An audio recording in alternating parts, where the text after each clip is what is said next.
First India अपना खास programme विधानसभा लेकर आ पहुंचा है चूरू विधानसभा क्षेत्र, वो क्षेत्र जहां पर इस वक्त है बीजेपी की सरकार। इस बार भाजपा, कांग्रेस या कोई और, किसके हाथ लगेगी ये सीट, किसके मुद्दे में है कितना दम, ये जानने के लिए आ पहुंचे हैं हम। मैं तृप्ति, मैं डिम्पल। विधानसभा में इस बार जनता किसकी करेगी सीट पक्की, और विधानसभा में इस बार जनता किसकी करेगी छुट्टी, यही जानने के लिए फर्स्ट इंडिया लेकर आया अपना खास शो विधानसभा। आरंभ है प्रचंड, तो चलिए करते हैं शुरुआत।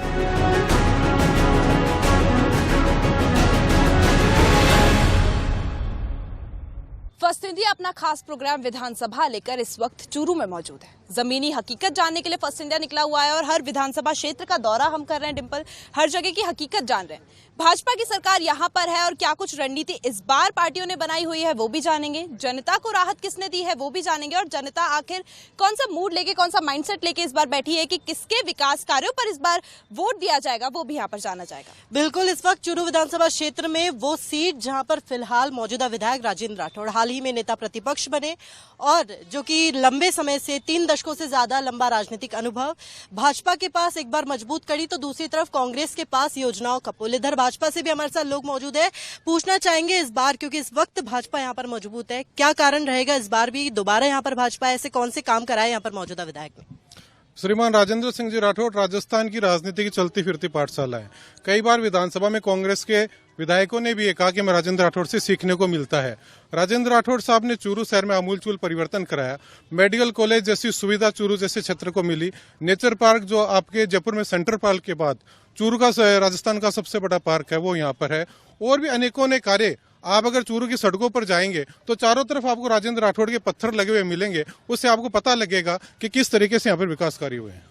देखिए बिल्कुल तृप्ति, यहाँ से कहना है कि जो मौजूदा विधायक है राजेंद्र राठौड़, यहाँ पर काम हुए, विकास के काम हुए और वाकई अगर यहाँ पर विधानसभा क्षेत्र का दौरा करेंगे तो वो विकास कार्य देखने को मिलेंगे। दूसरी तरफ कांग्रेस के पास जो योजनाएं इस बार बजट में दी और जो ऐसी चीजें हैं, चाहे महंगाई राहत कैम्प हो और चिरंजीवी योजना, उनको लेकर कैसा क्या है जनता का रुझान, और दूसरी तरफ की क्या चाहती है पार्टी, क्या इस बार कह रही है कि क्या विकास कार्य अब तक हो गए हैं जो जमीन पर लागू हुए। बिल्कुल, भाजपा से आपने बात की और कार्य भी गिनवाए कि भाई क्या काम भाजपा ने यहाँ पर किया, तो चलिए कांग्रेस से जान लेते हैं कि इस बार क्या कुछ कांग्रेस की रणनीति रहने वाली है, क्योंकि जो कांग्रेस की योजनाएं हैं, जो बजट में सौगातें मिली हैं, उसको लेकर तो जनता खुशी है। तो चूरू की जनता का क्या कुछ रिस्पॉन्स है, कैसा रणनीति इस बार कांग्रेस अपनाने वाली है और क्या कुछ जनता से एक्सपेक्ट करती है कि इस बार जनता उन्हें वोट दे। देखिए 1989 से यहाँ पे राजेंद्र राठौड़ जी जो विधायक हैं, 5 साल को बीच में छोड़ के लगभग उनको 30 साल हो गए चूरू के विधायक बने हुए। चूरू की ये मतलब बदकिस्मती है कि राजेंद्र राठौड़ जी यहाँ पे लगातार विधायक चुनते आ रहे हैं। 35 साल में यहाँ विकास के नाम पे कुछ नहीं हुआ।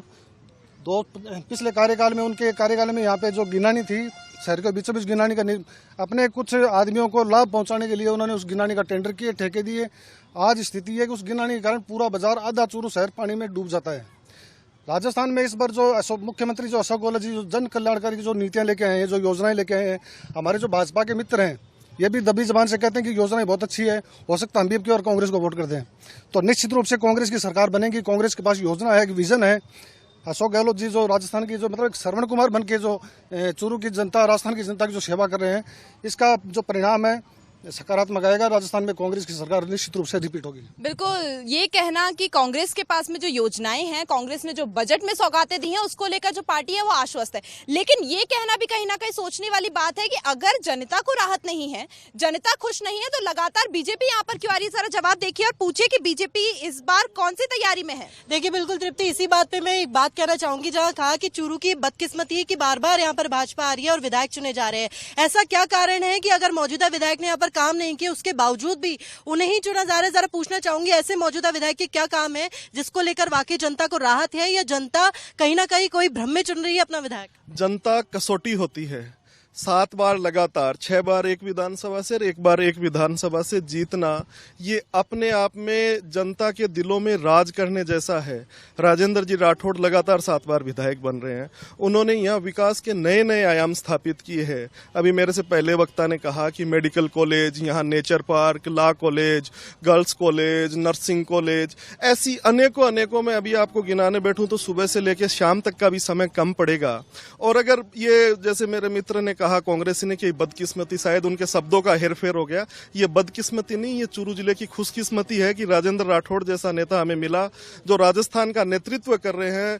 ये सबके लिए सौभाग्य, पार्टी से ऊपर उठ के बात करें कि ये विपक्ष का नेतृत्व कर रहे हैं, नेता प्रतिपक्ष, हम सबके लिए सौभाग्य की बात। जो राजेंद्र राठौड़ है यहाँ पे मौजूदा विधायक है, राजनीतिक अनुभव उन्हें बहुत है, अच्छे वक्ता भी है, राजस्थान का नेतृत्व कर रहे हैं अभी विपक्ष से, लेकिन इसके साथ साथ ही मौजूदा विधायक ने यहाँ पर काम भी बहुत किए हैं, विकास के आयाम नए नए स्थापित किए हैं। जरा पूछिए कांग्रेस पार्टी से जो यहाँ पर कार्यकर्ता मौजूद है कि वाकई कांग्रेस ने ऐसे कौन से काम किए या फिर मौजूदा विधायक के ऐसे कौन से काम है जिसमें उन्हें अभी तक कमियां नजर आ रही है, क्योंकि आमने सामने है, अगर यहाँ से कोई सवाल आएगा तो जवाब भी उसका तुरंत मिल पाएगा। पूछिए जरा तृप्ति। बिल्कुल, ये जानना तो सही ही होगा कि जिस तरीके की तारीफ की जा रही है, भाजपा कह रही है लगातार बहुत से काम यहाँ पर हुए हैं, तो कौन से ऐसे लूप होल्स हैं जो भाजपा के काम में रह गए इस बार, और जो कांग्रेस है वो उम्मीद दिलाती है जनता को कि ये काम भाजपा ने नहीं किया, ये कांग्रेस करके दिखाएगी। बीजेपी के समय कोई काम नहीं हुआ, अगर काम किए होते विकास के तो राजेंद्र राठौड़ 1850 के ऊपर वोटों पे नहीं आते। देखिए डिम्पल, आरोप और प्रत्यारोप का जो सिलसिला है वो लगातार जारी रहेगा, दोनों पार्टियां यहाँ पर मौजूद हैं, तो निश्चित सी बात है कि घेरने की बात भी रहेगी। लेकिन जरा इनसे ये पूछिए कि जो आगे के मुद्दे रहने वाले हैं, जिस पर ये अब खेलने वाले हैं, चुनावी साल है, तो वो कौन से मुद्दे इनके रहने वाले हैं जिससे जनता इन्हें वोट दे। देखिए तृप्ति, एक निवेदन मैं आपसे करना चाहूंगी कि इस बार वो चीजें भी पूछ लेते हैं कि एक दूसरे की जो काम है उसको लेकर भी बात कर लेते हैं। कांग्रेस ने हाल ही में, चुनावी साल है, कुछ समय में विधानसभा चुनाव होने और महंगाई राहत कैंप की शुरुआत करी और महंगाई राहत कैंप पे कहीं कहीं अच्छा रिस्पांस भी है। चूरू विधानसभा क्षेत्र में इस वक्त मौजूद है, यहाँ से भी पूछ लेते हैं कांग्रेस की वो कौन सी योजना है जिसके बड़े स्तर पर घोषणाएं तो हो रही है लेकिन जमीनी स्तर पर वो लागू नहीं हो रही, जनता के पास वो उनका कोई लाभ नहीं पहुंच रहा। इनके बड़े नेता ये कह के गए किसान का कर्जा माफ कर देंगे, किसान रो रहा है, आत्महत्या कर रहा है, युवाओं को रोजगार दे रहे थे 10 दिन में, वो रो रहा है, रोड पर है। किस योजना की बात कर रहे हो आप? अगर राजेंद्र राठौड़ यहाँ 35 साल से जीत रहे हैं, दिलों में बस रहे हैं राजेंद्र राठौड़, हर आदमी का काम करता है, चाहे पक्ष हो चाहे विपक्ष हो, जिन जीत जाता है उसको पूरी पार्टी, पूरे आदमी को, पूरी जनता को अपना घर का मेंबर मानता है। किसानों की जो सबसे मजबूत कड़ी है, किसानों को लेकर यहाँ पर कर्जा माफी का वादा किया गया, कर्जा माफी नहीं हुई। साथ ही साथ जो और चीजों के वादे कांग्रेस ने किए, बड़ी बड़ी घोषणाओं के किए, वो जमीनी स्तर पर पूरी नहीं हुई। जरा पूछिए, क्योंकि सामने जवाब देने के लिए पक्ष विपक्ष दोनों के बीच में ये बात जरूर होनी चाहिए कि क्या काम है ऐसे जिनके वादे तो किए गए लेकिन जमीनी स्तर पर अभी तक जनता को उसका लाभ नहीं देखने को मिला। बिल्कुल, फर्स्ट इंडिया आया है जमीनी हकीकत जानने, और सवाल भी विपक्ष की ओर से और जवाब भी दिया जाएगा। तो जो वहां से सवाल आया है, जो आरोप लगा है, उसका जरा जवाब दीजिए कि किसानों की कर्जा माफी और 10 दिन में रोजगार देने की जो बात थी, दोनों पर कांग्रेस ने क्या काम किया? जहाँ 725 किसान जो केंद्र गवर्नमेंट के द्वारा जब 12 महीने वहाँ पे डटे रहे, वो मर गए, उनके बारे में उन्होंने एक बात नहीं की। ये कहाँ से बीजेपी है, कहाँ से किसानों की तरक्की होगी? दूसरी बात की इन्होंने की लोन माफी वाली बात की, तो लोन माफी की जो सेंट्रल के अंतर्गत जो बैंकें आती हैं उनका तो केंद्र गवर्नमेंट ही करेगी, तो राजस्थान के अंदर जो बैंकें आती हैं उनके सारों को करवा दिया। ये देखिए, आरोप और घेरने की बात है वो लगातार जारी रहेगी, लेकिन ये बहुत अच्छा है कि जिसका सवाल वहां से उठा उसी का जवाब यहाँ पर मिला है। कर्जा माफी की अगर बात करें तो जो सेंट्रल बैंक्स है उनका नहीं हुआ, बाकी जो है बैंक्स उनका कर्जा माफ कर दिया गया, ये यहाँ से कहना है। जरा इनसे पूछिए और कौन से ऐसे मुद्दे हैं और कौन सी ऐसे योजनाओं में लूप होल्स हैं जिनका जो काम है वो यहाँ पर धरातल पर नहीं हो रहा। चिरंजीवी योजना हो या फिर इंग्लिश मीडियम स्कूल्स की हो, वो योजनाएं जो हर जगह मील का पत्थर साबित हो रही है, चूरू में उसका क्या कुछ रिस्पॉन्स है? देखिए बिल्कुल तृप्ति, एक चीज जो यहाँ पर बोली गई कि जो बार बार जनता ने जिताया है, हालांकि जनता किसी भी तरीके का हथकंडे अपनाने से बस में नहीं आती है, काम देखती है जमीनी स्तर पर, और वो काम अगर दिखते हैं तो जनता उसे विजय बनाती है, चाहे वो किसी भी पार्टी की बात हो, कांग्रेस की बात हो या बीजेपी की बात हो। यहाँ से भी मैं बात करना चाहूंगी, हाल ही में उधर से एक बात आई सामने कि बार बार जो जनता अलग अलग चुनावी हथकंडे अपनाए जाते हैं, अपनी अपनी जोर आजमाइश होती है, जो वोट बटोरने के अलग अलग तरीके होते हैं, वाकई ये बात सच है या फिर वो काम? जरा मैं जानना चाहूंगी आपसे, जो मौजूदा विधायक ने यहाँ पर किए हैं, इसलिए दोबारा जनता ने विजयी बनाया। राजेंद्र सिंह राठौड़ वो शख्स है जो सुबह 5 बजे उठकर रात की 12 बजे तक पूरी जनता के बीच में रहता है और हर सुख दुख में भागीदार बनता है, और इस चूरू का विकास जो कराया है वो राजेंद्र सिंह राठौड़ ने करवाया। इनका कहना है कि राजेंद्र राठौड़ यहाँ पर लगातार एक कार्यकर्ता की तरह ही यहाँ पर काम करते हैं और अपने जो विकास कार्य उनका जायजा भी लेते हैं। जरा पूछिए कितना इसमें सच है या कितना इसमें झूठ है? जो राजेंद्र राठौड़ हैं वो लगातार यहाँ पर आते हैं और अपने विकास कार्यों की जो बात है वो देखते हैं कि कहीं सही सच में वो हो रहे हैं या नहीं हो रहे। आपसे मैं ये भी जानना चाहूंगी, जिन अस्पतालों की बात इन्होंने की, जिन कॉलेजों की इन्होंने बात की कि इन्होंने खुलवाए हैं, उसमें सारी चीजें सही हैं या उसमें कुछ लूप होल्स है, कुछ कमियां हैं? देखो, चूरू के अंदर मेडिकल कॉलेज है, कन्या कॉलेज है और लॉ कॉलेज है। 3 अभी पिछले कुछ सालों में कॉलेज खुले हैं जो सिर्फ और सिर्फ अशोक गहलोत मुख्यमंत्री राजस्थान सरकार के हैं, उनकी देन से खुले हैं। रात को 8 बजे बाद क्या महिलाएं यहाँ पर निकल सकती हैं बाहर, और अगर नहीं तो ऐसा क्यों है? क्यों यहाँ पर प्रशासन उतना काम नहीं कर रहा? प्रशासन काम कर भी रहा है, नहीं भी कर रहा है, दोनों चीज़ें हैं। और रही बात, मैं गहलोत साहब के लिए बोलूँगी कि उन्होंने बहुत सारे काम किए हैं जो उनकी तारीफ के काबिल है। चलिए देखिए, गहलोत साहब की जो योजनाएं हैं, मुख्यमंत्री जी की जो योजनाएं हैं, उसको लेकर यहाँ पर बात की जा रही है, उसको लेकर आश्वस्त है पार्टी की, वोट मिलेगा। मैं आपसे पूछना चाहूंगी, कांग्रेस की कई योजनाएं रही, ऐसी 4 चीजें मैं आपको कहूंगी। पहली तो चिरंजीवी योजना, दूसरी गैस और बिजली में छूट, तीसरी जो मेडिकल कॉलेज की है, और चौथी जो इंग्लिश मीडियम स्कूलें बच्चों के लिए खोली गई। इन 4 चीजों में घोषणाएं हुई है या वाकई जमीनी स्तर पर काम हुआ या नहीं, ये बताइए जरा। मैडम, मेडिकल में इन्होंने संस्थाएं जरूर खोली हैं, लेकिन वहाँ आप जाइए, पढ़ाने वाला ट्यूटर नहीं है मेडिकल नर्सिंग कॉलेजों में, और वहाँ पर स्टाफ नहीं है। मेडिकल जो हॉस्पिटल्स हैं उनके हालात आप जाके देख लीजिए, आप वहाँ जा नहीं सकते, इतने भयंकर बदबू मारते हैं वहाँ के। न कोई सफाई व्यवस्था है और न प्रॉपर काउंटर नहीं है। इंग्लिश स्कूल खोले, अच्छी बात है, लेकिन उसमें आज भी कोई स्टाफ नहीं है, कहीं प्रिंसिपल नहीं है, कहीं सेकंड ग्रेड नहीं है, कहीं लेक्चरर नहीं है, कहीं चपरासी झाड़ू निकालने वाला नहीं है, तो वो कैसे सफल होंगे? कभी तो ये कहते हैं कि हम वहाँ पर संविदा के टीचर रखेंगे। मैडम, आप सोचिए, इंग्लिश मीडियम स्कूल, वहाँ पे संविदा का आदमी काम करेगा, आधे तनख्वाह वाला, वो क्या इंग्लिश पढ़ाएगा? यहाँ पर बिजली आम किसानों को नहीं मिलती। 24 घंटे की बात करने वाली बिजली किसानों को 3 से 4 घंटे मिलती है। शहर में रोजाना बिजली जाना, गुल होना आम समस्या बन चुकी है। आम लोग सड़क पे उतर के बिजली विभाग के खिलाफ धरना दे रहे हैं। ये इनकी समस्या का परिणाम है। आप देखिए, शहर में एक बार जाके सड़क से निकल के दिखाए कितने गड्ढे, कितनी नालियां हैं, आम लोग परेशान हो रहे हैं। चिरंजीवी बीमा योजना के बारे में बताइए। और आपके चिरंजीवी बीमा योजना में कहीं चले जाइए आप, कोई राहत का काम ऐसा नहीं किया इस सरकार ने जिससे आम मरीज को लाभ हो सके। देखिए तृप्ति, 4 योजनाओं पर हमने बात करी जो एक तरह से कांग्रेस की इस साल में या पिछले 2-3 सालों में मजबूत कड़ी रही है, मील का पत्थर साबित हुई है। उन 4 योजनाओं पर यहाँ पर आपने जवाब सुने। स्कूलों की बात है तो वहाँ पर पर्याप्त शिक्षक नहीं है। अंग्रेजी माध्यम स्कूलें जरूर खोली है बच्चों के बेहतर भविष्य के लिए, लेकिन वहाँ पर पर्याप्त शिक्षक नहीं है। मेडिकल, हॉस्पिटल, अगर कॉलेजों की बात है तो वहाँ पर अगर प्रॉपर जो सुविधा है वो वहाँ पर नहीं है। अगर मरीज जाते हैं तो वहाँ पर उनको वो सुविधाएं नहीं मिलती है जो वहाँ पर मिलनी चाहिए। बाकी 2 योजनाओं पर आपने जवाब सुने। अब इन 4 योजनाओं पर मैं चाहती हूँ कि उनकी प्रतिक्रिया मिले कि वाकई जो चीजें इन्होंने बताई है ये कितनी सच है और कितनी झूठ है, और झूठ है तो क्यों झूठ है। बिल्कुल, जिन योजनाओं के बल पर कांग्रेस कह रही है कि वो वोट लेगी जनता से, जनता उन्हें जिताएगी, उन्हीं योजनाओं को लगातार विपक्ष घेर रहा है। ये कहना कि भाई स्कूल तो खोल लिए लेकिन उसमें शिक्षक नहीं है, चिकित्सा सेवाएं नहीं है, अगर कोई मरीज जाता है तो उसको सुविधा नहीं मिलती। ये इंग्लिश मीडियम की बात कर रहे हैं कि उसमें नंबर नहीं आ रहा है। बात तो सबसे बड़ी ये है कि वहाँ ये कर रहे हैं कि हम बच्चों को पढ़ाएं कैसे, कि इंटरव्यू जब उनका अपने ऑनलाइन जो होता है, ऑनलाइन होने के बाद में भी बच्चे हैं उसमें आधे रह जाते हैं, आधे सोचते हैं अगली बार हमारा नंबर आ जाएगा। तो ये डिमांड बढ़ रही है।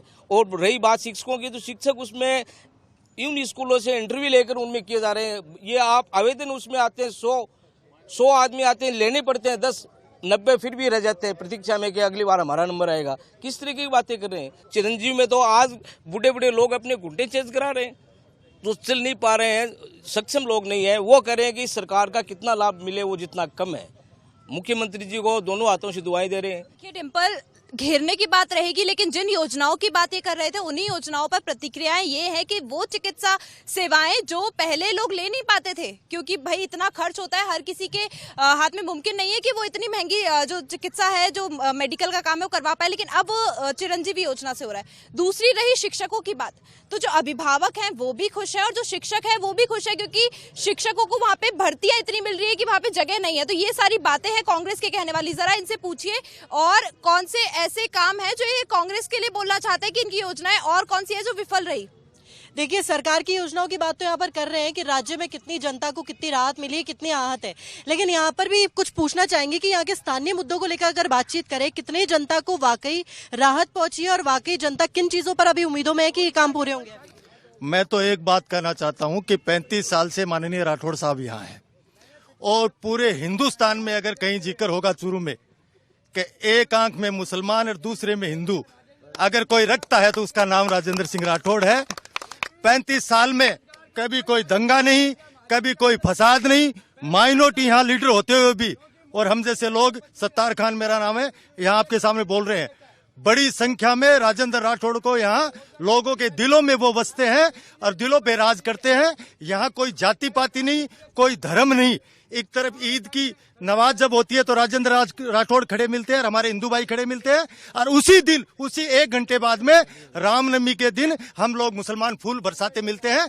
ऐसा इतिहास आपको चूरू के सिवा और कहीं नहीं मिलेगा। आप पूरे हिंदुस्तान में घुमाइए, जिस तरह से पूरे हिंदुस्तान में लोग चर्चा करते हैं मुसलमान, हिंदू, ये वो फलान, यहाँ चूरू में नहीं है। यहाँ चूरू में हर आदमी की नजर, हर आदमी के दिल में माननीय राठौड़ साहब। देखिए तृप्ति, एक जो बहुत बड़ी बात यहाँ पे सुनने में आई कि भाजपा पर हमेशा से जो विपक्ष की ओर से एक आरोप लगता है कि धर्म की राजनीति करते हैं कुछ चीजें, और यहाँ पर राजेंद्र राठौड़ के बारे में वो चीज कहना कि दोनों को, चाहे हिंदू हो, मुसलमान हो, कोई भी धर्म का हो, उन्हें एक स्तर पर रखना। ऐसी और भी बातें कई आगे भी होंगी, लेकिन तमाम मुद्दे जो अब तक सुने हैं, पक्ष और विपक्ष की बातें यहाँ पर सुनी, किस पार्टी ने यहाँ पर कितना काम किया और वाकई जनता इतनी बार से विजयी बनाती आई है, किस मुद्दे पर बनाती आई है और आगे किस चीज पर चुनाव पे जो अपना है फैसला करेंगे। बिल्कुल, दोनों पार्टियों की बात हम यहाँ पर सुन रहे हैं और एक सुखद तस्वीर कह सकते हैं जो यहाँ पर नजर आई, उसके बारे में भी बात करेंगे, लेकिन वो बातें भी करेंगे जो दोनों पार्टियां करने आई है। कौन सी रणनीति, कौन से मुद्दे पर इस बार खेलने वाली है, चुनावी साल है, वोट किस बात पर मांगने वाली है, जनता से वोट की अपील किस पर होगी। दोनों लगातार आपस में घेर रही है, लेकिन किसका जवाब सटीक बैठेगा वो भी हम जानेंगे, लेकिन छोटे से ब्रेक के बाद।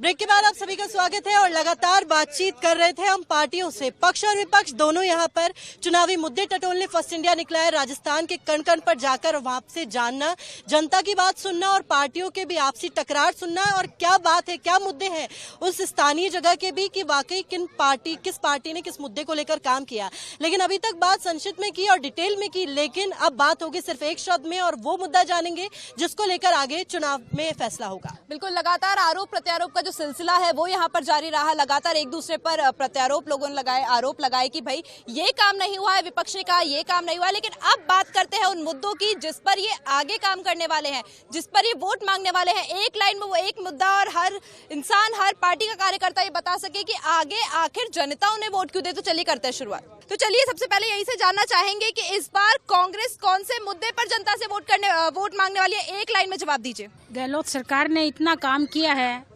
इतनी राहत दी है, गरीब लोगों को भी और आम लोगों को भी, और हर व्यक्ति को राहत मिली है। अभी तक जितनी भी बार स्कूलें वो क्रमोन्नत हुए, तो कांग्रेस शासन में हुई है, भाजपा के शासन में एक भी स्कूल क्रमोन्नत हुई तो आप बता दीजिए, नहीं हुई। देखिए डिम्पल, एक आरोप भी यहाँ पर आ रहा है कि आज तक जितनी भी स्कूलें क्रमोन्नत हुई हैं वो सिर्फ कांग्रेस के काल में हुई हैं, भाजपा के काल में नहीं हुई, ये पूछिए। और दूसरा वो मुद्दे जानिए जिन पर ये वोट मांगने वाले हैं। देखिए लगातार कांग्रेस के पास अलग अलग चीजें आ रही है, लेकिन यहाँ से भी पूछना चाहेंगे, एक लाइन में मैं जवाब चाहती हूँ कि क्या मुद्दा है इस बार भाजपा के पास जिसको लेकर इस बार वोट और युवाओं को राहत देने का काम करेगी, इस मुद्दे पर चुनाव लड़ेगी। जो पेपर लीक हुए उस मुद्दे पर भारतीय जनता पार्टी चुनाव लड़ेगी। तृप्ति, लगातार एक ही बात सामने, एक तो किसानों की कर्ज माफी को लेकर जो वादा किया वो पूरा नहीं, और दूसरा युवाओं के साथ जो एक तरह से नाइंसाफी हुई पेपर लीक होने के बावजूद। साल भर उन्होंने तैयारी की और पेपर लीक होने के वजह से जो उनका भविष्य खराब हुआ, उसको लेकर युवाओं में नाराजगी, और उसी मुद्दे पर इस बार भाजपा का चुनाव। बिल्कुल, रीट बहुत बड़ा मुद्दा और उसको लेकर भाजपा इस बार चुनाव लड़ने वाली है। तो अगर कांग्रेस से हम जाना चाहें तो कांग्रेस के पास इस बार कौन सा बड़ा मुद्दा है जिसको लेकर वो चुनाव लड़ेगी और आश्वस्त है कि उसको अगर लेकर चुनाव लड़ेगी तो जीतेगी भी। शिक्षा, स्वास्थ्य, रोजगार में कांग्रेस सरकार चुनाव लड़ेगी और जीतेगी, दोबारा सरकार बनाएगी, मुख्यमंत्री दोबारा कांग्रेस का ही आएगा। ये देखिए, कहे तो भाई जो विकास कार्य मुख्यमंत्री अशोक गहलोत जी की योजनाओं की वजह से हुआ है, उनके बजट में दी गई सौगातों की वजह से है, उसकी वजह से करेंगे। आपसे अगर मैं जानना चाहूँ तो कांग्रेस के पास इस बार कौन सा मुद्दा रहने वाला है, जनता से क्या कहेंगे कि भाई उन्हें वोट क्यों दे। हमारे यशस्वी मुख्यमंत्री अशोक जी गहलोत की फ्लैगशिप योजनाओं पे और स्थानीय मुद्दों पे चुनाव लड़ेंगे। मिडिल क्लास महंगाई के मार से मर रहा है, इसने बिजली फ्री की है, चिकित्सा फ्री की है चिरंजीवी योजना के अंदर में। तो ये जो महंगाई है, इस योजना गहलोत की बहुत बढ़िया है, सुंदर है, इसकी वोट देंगे। देखिए डिम्पल, ये कहना बहुत सही है कि महंगाई और जो विकास है, मूलभूत सुविधाएं हैं, उन सभी में कांग्रेस ने काम किया है। जो योजनाएं हैं उसमें हर वर्ग को फायदा मिल रहा है, हर वर्ग जो है वो लाभान्वित हुआ है और उसी को लेकर जो लोग हैं वो वोट देंगे कांग्रेस को। इस बार कौन सी पार्टी को वोट और किस कारण से? देखो, इस बार राजेंद्र राठौड़ प्रदेश के बहुत बड़े नेता हैं और आगे नेता बनेंगे। इस बार जीतने पर हम चूरू शहर में 100 करोड़ की योजना और राठौड़ साहब लाएंगे और चूरू का विकास बहुत शानदार होगा। सबका साथ और सबका विकास, जो मौजूदा विधायक राजेंद्र राठौड़ ने यहाँ पर काम किए हैं, इस बार भी भाजपा उन पर वो जो पूरा विश्वास है जनता को, वो इस बार भाजपा के साथ जाएंगे। पूछिए जरा और क्या इस बार कांग्रेस पार्टी को वोट आखिर क्यों मिले? इसलिए मिलेगा मैडम कि जो राहत काम मुख्यमंत्री ने किए हमारे यशस्वी जननायक ने, उनका कोई तोड़ नहीं है इनके पास। और हमारे पास अशोक गहलोत साहब जैसे मुख्यमंत्री हैं और रहेंगे। जो मुख्यमंत्री अशोक गहलोत की जन कल्याणकारी योजनाएं हैं, बच्चे से लेकर बूढ़े तक जो भी योजनाएं हर बच्चे के लिए, युवाओं के लिए, रोजगार के लिए, बीमार लोगों के लिए, महिलाओं के लिए, ऐसी योजनाएं दे दी कि भाजपा एक मॉडल स्टेट के रूप में राजस्थान उभरा है। आम जनता अपने आप से बिना किसी कैंडिडेट के, बिना किसी बात के कांग्रेस के पक्ष में माहौल बना चुकी है और वोट देने का मन बना चुकी है। कांग्रेस की सरकार रिपीट होगी। चलिए देखिए, अगर यहाँ पे बात की जाए, कांग्रेस पार्टी की बात की जाए, तो जो लगातार एक स्वर में आवाज आ रही है वो यही है कि जिन योजनाओं पर कांग्रेस ने काम किया है, जो फ्लैगशिप कांग्रेस लेकर आई है, जो सौगातें बजट में मिली है, उसी को लेकर इस बार का जो चुनाव है वो होने वाला है। और ये आश्वस्त है, जनता इन्हें ही वोट देगी, क्योंकि कांग्रेस ने हर वर्ग के लिए, बूढ़े से लेकर बच्चे के लिए जो योजनाएं चलाई हैं वो उनके लिए बहुत ही लाभकारी है। यहाँ से पूछना चाहूंगी, क्या मुद्दा है इस बार भाजपा के बाद जिसको लेकर इस बार पूरे देश का, भारतवर्ष का, विश्व में नाम रोशन करने वाले नरेंद्र मोदी साहब के नेतृत्व में हम चुनाव लड़ेंगे? बिजली के बिल चेक करना, उनमें अन्य देय मदों के नाम से लोगों के 2500 रुपए जुड़ के आए हैं, 2500 रुपए जुड़ के आए हैं। और लाइट ये 100 यूनिट फ्री करने की बात कर रहे हैं, बिजली दे ही नहीं रहे हैं तो फ्री क्या करेंगे? देखिए, लगातार जो बातें सामने आ रही है तृप्ति, कहीं ना कहीं इधर ये कहना है कि युवाओं के हित में जो विकास होगा वो भाजपा करेगी, विकास का नाम दूसरा भाजपा है, उधर दूसरी तरफ पार्टी की कोई और बात। पक्ष और विपक्ष ने अपने अपने मुद्दे जरूर रखे और फर्स्ट इंडिया ग्राउंड जीरो पर आए ये जानने कि जनता हो या फिर दोनों ही पार्टियां हो, किसने कितनी योजनाओं पर यहाँ पर काम हुआ। और वो कमियां गिनाने के लिए भी हमने सामने सवाल पूछे कि वाकई ऐसी कौन सी योजना है जिनकी घोषणा तो हुई है लेकिन उन पर अभी तक काम नहीं है। उन सभी तमाम बातों पर हमने बातचीत करी और वाकई राजस्थान का पूरा दौरा फर्स्ट इंडिया कर ही इसलिए रहा है ताकि चुनाव आने से पहले वो मुद्दे भी जान सके जो जनता के हित में आगे कार्य करेंगे। बिल्कुल सही बात है, जमीनी हकीकत जानने के लिए फर्स्ट इंडिया आया है और वही हमने यहाँ पर देखा। दोनों पार्टी आमने सामने मौजूद हैं और अपने सवालों का दूसरे से जवाब मांग रही है और जो खुद सवाल आ रहे हैं, जो आरोप आ रहे हैं, उसका भी जवाब दे रही है। तो ये यही है और जनता यहाँ पर मौजूद है, जनता माई बाप है, सब जानती है और सबकी बातें, किसने क्या विकास किया है, कितना नहीं किया और क्या कुछ उम्मीदें किस पार्टी से रखती है वो भी हमने यहाँ पर जानी। लेकिन डिंपल, ऐसा करते हैं कि आज इस सफर को यही रोकते हैं और बढ़ते हैं आगे की ओर। बिल्कुल, और अभी तक हमने इतने सफर को तो सुना, आगे और भी सफर करेंगे। तब तक के लिए हमें दीजिए इजाजत, मिलते हैं अगले एपिसोड में। नमस्कार।